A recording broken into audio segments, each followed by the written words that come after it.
Allez, on parle à présent des marchés sur Boursorama. Et cette question, parce qu'il faut se la poser au vu, encore une fois, du mercredi noir sur les marchés américains. Est-ce que les bourses mondiales sont peut-être en train de craquer? On voit ça avec Pierre Sabatier. Bonjour Pierre. Bonjour David. Président du cabinet PrimeView, donc je le disais, un gros coup de tabac, gros coup de froid hier à Wall Street. On rappelle les chiffres, vous les connaissez, 3% de baisse pour le Dow Jones et le S&P, 4% pour le Nasdaq à la mi-journée aujourd'hui, le CAC 40 indice parisien qui baisse encore de 1,5%. On est à 5000, un peu en dessous de 5150 points. On peut dire que vu les amplitudes, l'accélération de la baisse, là, on peut parler de correction ou c'est encore prématuré? Parce qu'on dit que la correction, c'est quand ça baisse de 10% par rapport à son point haut. Alors, on est déjà à 10%. C'est-à-dire qu'en fait, le vrai point haut sur les indices européens, il date du mois de mai. C'est-à-dire qu'on a oscillé autour en fait, des niveaux actuels, mais le vrai point haut, en fait, c'est autour du mois de mai. On est sur les niveaux que vous évoquiez tout à l'heure en Europe, on doit être autour de 10,5% de baisse. Donc oui, c'est déjà une baisse substantielle sans avoir connu en fait un vrai rebond, une vraie phase de hausse. Donc on n'est clairement pas dans qui est appelée de beaucoup d'investisseurs à l'appel de leur vœu, on y est. Bien sûr, c'est une consolidation. Alors la problématique, c'est que, vous savez, normalement, on avait déjà pas mal corrigé en Europe. On aurait dû remonter, sauf qu'on avait en fait cette épée de Damoclès du marché américain qui ne voulait pas baisser. Eh ben, il baisse brutalement, il baisse d'un coup. En gros, c'est ce qu'on peut presque appeler une capitulation, puisque une correction de plus de 3% dans une journée, c'est brutal, c'est violent, et on ne peut pas parler d'une toute petite correction. Là, on parle plus de capitulation aux États-Unis. D'autant que c'est la tech qui a baissé. La tech était le dernier refuge, la dit, qui continuait contre vents et marées. D'autres secteurs baissaient, les marchés émergents baissaient. C'est vrai. La tech montait. Et là, on a vu quand même des GAFA se prendre entre 5 et 7%, Netflix, 8% de baisse. C'est le dernier bastion là, qui se met à souffrir enfin, diront certains. Non, mais attention, là aussi, le bonheur est relatif. N'oubliez pas que tout de même, depuis le dernier point bas des marchés américains, l'indice Nasdaq, qui représente les valeurs technologiques, a progressé de 18%. Alors là, certes, il baisse de 7 à 8%, mais plus 18, moins 7 à 8, on est encore, une fois pour l'instant, dans une correction d'un marché qui était tendu. La question fondamentale, c'est plutôt de se dire, est-ce que l'environnement a changé? Mais c'est là où, effectivement, c'est vrai, l'environnement, est-ce qu'il a vraiment changé? Pardon, mais on ressasse, quand on parle des marchés, je vais dire différemment. Les marchés, ils ont le génie, quand même pour se mettre à paniquer ou être nerveux, alors qu'il n'y a pas eu de nouvelles informations spécifiques. Qu'est-ce qu'on a eu, à part le FMI qui dit la croissance mondiale ralentie? Ok, merci, on s'en doutait qu'il y avait effectivement encore quelques... je ne suis pas d'accord avec vous. 0,2 points de baisse. Enfin, pardon, je finis. Les taux d'intérêt italiens, enfin l'aspect financement du budget italien, on le sait, il n'y a rien de neuf sous le soleil. Oui, mais les taux d'intérêt qui remontent aux États-Unis, on le sait. Qu'est-ce qu'il y a eu de neuf hier qui justifie que le Nasdaq perd 4%? Je vais inverser le sujet. Tous ces points que vous évoquez là sont des points probablement de changement assez fondamentaux par rapport à ce qu'on a connu au cours des dernières années. La réalité, c'est que je pense qu'en fait, le monde a changé déjà depuis le premier semestre. C'est-à-dire que depuis le premier semestre, en fait, des choses ont changé. Jusque-là, on était sur des phases de correction, depuis une dizaine d'années, des phases de correction momentanées, qui n'étaient en fait que la correction d'une hausse qui avait été un peu trop rapide ou un peu trop brutale. Là, il y a des choses fondamentales qui ont changé. C'est-à-dire qu'en fait, les conditions d'exercice de nos métiers sont en train de changer. Et la problématique, c'est que vous savez, les investisseurs sont comme les autres, toujours un peu réticents au changement.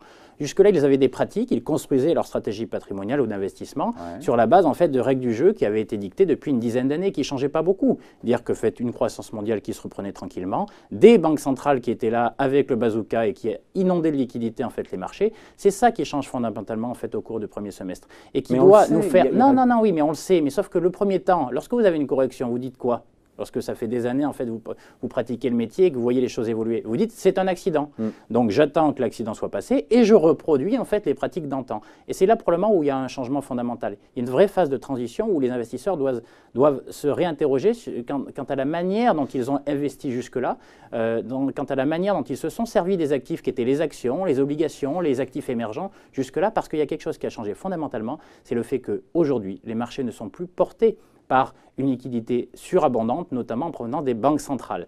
Et ça change tout parce que jusque-là, les pays, on disait les actifs émergents étaient quasi devenus comme les actifs européens ou les actifs américains. Eh bien non, parce que lorsqu'on n'a plus en fait cette assurance d'injection de liquidité de la part des banques centrales, et on se réaperçoit. Au prochain PET, je suis convaincu que les banques centrales, elles feront un QE à l'infini pour soutenir les marchés. Alors, ça c'est autre chose, mais pour l'instant, vous n'y êtes pas. Dire que concrètement, qu'est-ce qui se passe? Il se passe que, en gros, les États-Unis sont en train de siphonner l'épargne mondiale en dollars, et qui est en train de trinquer en premier?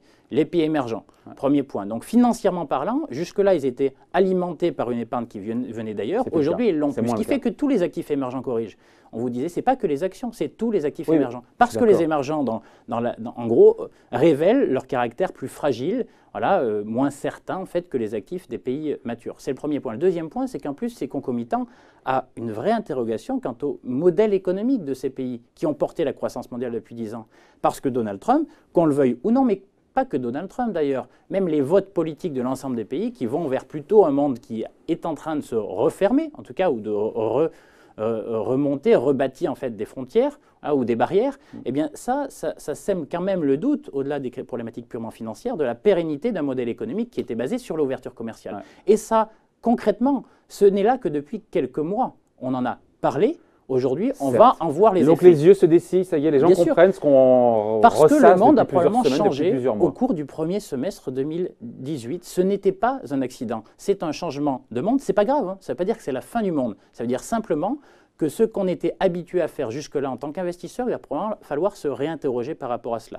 Reconsidérer, voilà, essayer de réinterroger. Donc ce n'est pas un accident. C'est pas un accident. Bien sûr que non, c'est pas un accident. Ça ne veut pas dire qu'on va baisser de 40% ou 50%. C'est pas une petite prise de bénéfice, et dans 2-3 jours, on est reparti. Mais non, les choses ont fondamentalement changé. Je crois qu'il va falloir reconsidérer des actifs qui, pour l'instant, qui jusque-là n'étaient plus considérés comme risqués, mais il va falloir revaloriser le risque. Les marchés d'hyperliquidité ont fait quoi? On fait monter tout le monde pareil. Ouais. C'est-à-dire qu'aujourd'hui, on est face à un marché. C'est le retour de la discrimination. C'est tout. C'est-à-dire qu'on n'est pas pour ou contre une classe d'actifs. On dit simplement, il faut refaire le métier pour savoir, dans un environnement plus contraignant, avec des conditions de financement plus tendues, avec des débouchés potentiels qui sont moins certains, eh bien, quelles entreprises, voilà, quel pays va le mieux s'en sortir? Ouais. Où est-ce que le risque va se révéler? Ouais. Et vu qu'on en est aux prémices, eh bien, les gens vendent tout d'un coup. Parce qu'on n'est aujourd'hui pas encore en mesure d'identifier véritablement là où le risque s'est logé, alors qu'on l'a plus valorisé depuis un certain nombre d'années. Donc ce plongeon, il n'est pas éphémère? Ça ne veut pas dire qu'on ne va pas rebondir tout de suite. Ça veut dire que simplement, il faut véritablement se réinterroger sur nos pratiques et même, je dirais, sur les grands investisseurs institutionnels qui avaient l'habitude de profiter en fait de ces à-coups pour reproduire ou revenir en fait sur les marchés. Il faudra revenir sur les marchés, mais probablement de manière différente. On se jouera, les marchés émergents devront être joués de manière différente de ce qu'on a pu faire jusque-là. C'est de la même manière, en fait, vous savez, on a toujours parlé d'obligations corporate, du high yield. C'est-à-dire qu'aujourd'hui, le risque proche d'une fin de cycle va se révéler. C'est-à-dire que vous allez avoir des entreprises qui ont... Il y a des gens qui auront acheté des obligations au rendement avec un profil du risque d'une boîte qui est moins solide, bien sûr, qui se seront dit « Oh là là, ça me rapporte du 3-4%, c'est vachement mieux que la dette française qui rapporte du moins de 1%. » Mais au final, si cette boîte-là, elle fait défaut, ben les 4%, voilà. N'aura pas été cher. Il faut se rappeler que ce type d'entreprise, payer sa dette ou lever sa dette au-delà de 10%. Dans les moments difficiles. Et donc, dans la perspective en fait, de moments plus difficiles, tout est relatif. On se dit 3%, c'est beaucoup mieux qu'un État qui ne me rémunère rien. Ouais. Mais si le taux d'intérêt de ces boîtes-là passe de 3 à 15, parce que c'est ça le fond du truc, c'est comme ça reste quand même les taux d'intérêt. Et c'est là où on parle, j'ai envie de parler comme de Donald Trump, encore une fois, ce qu'il nous fait hier est absolument incroyable. Alors, c'est la chose qui arrive. Il nous faut du Trump, c'est-à-dire qu'il met l'huile sur le feu, il rappelle que de nouveau, il peut taxer à hauteur de 250 milliards d'euros les importations chinoises restantes. On passe. Mais là, quand il traite la Fed de folle, alors, vous savez ce qui s'est passé, on a l'habitude avec lui, il met de l'huile sur le feu. C'est pas bon pour les marchés d'avoir un ton qui monte entre la Fed, encore une fois, et je ne sais pas. Je ne sais pas parce que, concrètement, vous savez qu'aujourd'hui, les États-Unis affichent des très bonnes performances économiques, mais elles sont complètement artificielles, c'est-à-dire qu'elles ont été pilotées par une réforme fiscale et ce qu'a mis en place, implémenté Trump depuis maintenant quelques trimestres. Mais fondamentalement, les choses n'ont pas changé. Et il y a quand même quelque chose qui se passe là depuis quelques temps, c'est que le taux d'intérêt réel, c'est-à-dire le taux d'intérêt facial, moins l'inflation aux États-Unis, est redevenu positif, ce qui n'a pas été le cas depuis 5 à 6 ans. Et donc là, il y a une vraie interrogation. 2,5, l'inflation non, le 10 ans est à 3,2, 3,3 voilà, aujourd'hui. Pardon, oui, voilà. 2,5, non, n'importe quoi, je pense... c'est pas grave. Non, on est à 3,25. 3,3, voilà, et le corps inflation est autour de 2%. C'est-à-dire qu'on est vraiment sur des niveaux qui sont déjà, substantiellement positifs. Ouais. Et la question qui se pose aujourd'hui, c'est une fois passés les effets de la réforme fiscale, une fois passés les rapatriements de capitaux que ça a permis pour les entreprises américaines qui ont racheté leurs titres. Quelque part entre 2019 et 2020. Oui, probablement plus en 2019 qu'en 2020. Plutôt second semestre 2019. Beaucoup de gens disent ça en 2016, ça avant. sera 2017, en 2017, ça sera 2018. Oui, pas nous, mais voilà, on peut, pas eux. Voilà, on peut en reparler. Mais une fois que tout ça est passé, la vraie question derrière, c'est quelle est la capacité des agents privés américains, comme ceux du reste du monde, à supporter des conditions de financement moins favorables. Et au regard des croissances potentielles, Jean-Marc l'évoquait juste avant, dire que les niveaux de croissance potentielle sont fondamentalement plus faibles qu'au cours des décennies passées. Elles n'ont pas réaugmenté. Elles n'ont pas réaugmenté. Et la réalité, c'est que probablement les agents privés, qui sont les ménages et les entreprises, ne sont pas capables de supporter des conditions de financement bien plus agressives, bien plus difficiles en fait, et bien moins favorables qu'aujourd'hui. Et finalement, Donald Trump, alors à sa manière, maladroite, qui rajoute un peu d'huile sur le feu. Il sait que les Américains... Mais il fait comme avec la Chine et ses partenaires commerciaux. Il met la pression. Et qui va gagner d'après vous? Trump. Oui. Parce qu'en réalité, réalité, sur ce sujet de fond, mais elle a déjà commencé à lever le pied. Regardez les derniers communiqués. Dans son commentaire, quand il a dit le taux neutre est peut-être plus loin que ce qu'on avait imaginé, etc. Oui, mais le fait d'avoir fait disparaître le qualificatif d'accommodant dans sa politique monétaire lors de son dernier communiqué sous-tend quoi? Sous-tend qu'en réalité, elle ne l'est plus. Au final la politique monétaire, ils estiment qu'elle n'est plus très accommodante. Ça veut dire quoi? Ça veut dire que derrière, ils ne se sentent pas forcément, ou ne se sentiront pas obligés, lorsqu'on verra le retournement conjoncturel se concrétiser, et ça pourrait être plus tôt que ce qu'on anticipe, donc ne sera pas obligé en fait de remonter bien au-delà ces taux d'intérêt.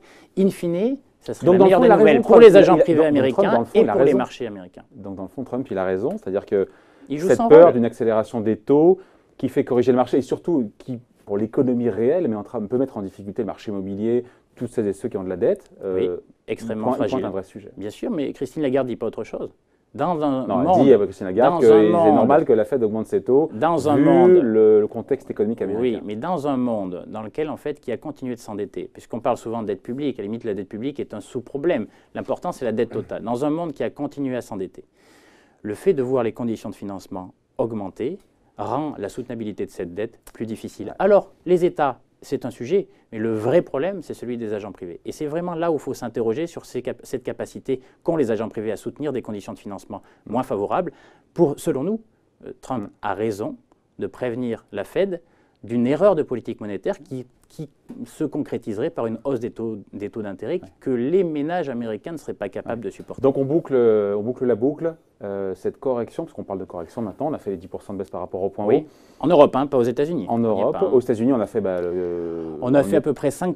Ouais, on a fait 5%. Non, c'est rien. C'est probablement pas encore assez pour vraiment parler de correction. Attention, aux États-Unis, il faut bien noter que les autres actifs américains, les petites et moyennes valeurs américaines, ont déjà fait pour 10% de baisse. C'est-à-dire que sur les grosses valeurs américaines, il y a quelque chose qui masque.